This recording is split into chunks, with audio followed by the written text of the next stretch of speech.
नमस्कार शेतकरी मित्रांनो, तुमचं स्वागत आहे पवन ॲग्रोटेक यूट्यूब चॅनलमध्ये। आज आपण एक अतिशय महत्त्वाची आणि आनंदाची बातमी घेऊन आलो आहोत।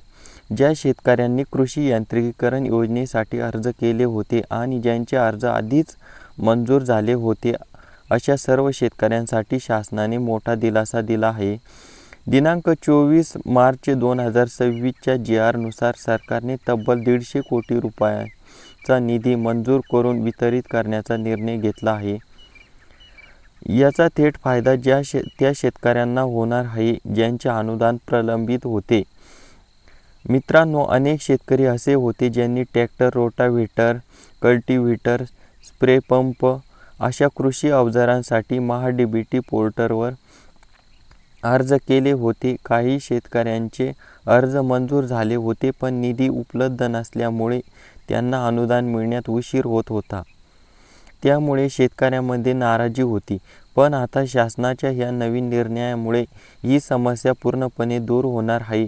कारण 2025-26 या आर्थिक वर्षासाठी एकूण 400 कोटीची तरतूद करण्यात आली होती।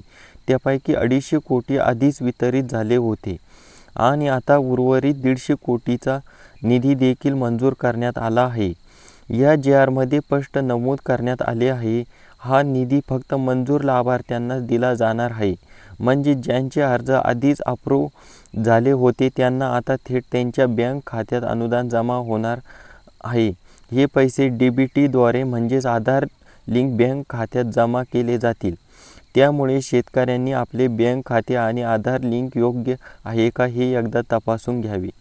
तसेच या योजनेची अंमलबजावणी करताना सर्व नियम आणि अटीचे काटेकोर पालन करण्याच्या सूचना देखील देण्यात आल्या आहेत। विशेष बाब म्हणजे महिला शेतकरी, अनुसूचित जाती जमातीतील शेतकऱ्यांना प्राधान्य दिले जाणार आहे। त्यामुळे या घटकातील शेतकऱ्यांना त्याचा अधिक फायदा होणार आहे। मित्रांनो, जर तुम्ही देखील या योजनेसाठी अर्ज केला असेल आणि तुमचा अर्ज मंजूर झाला असेल तर आता तुम्हाला लवकरच तुमचे अनुदान मिळणार आहे। त्यामुळे घाबरण्याची किंवा काळजी करण्याची अजिबात गरज नाही।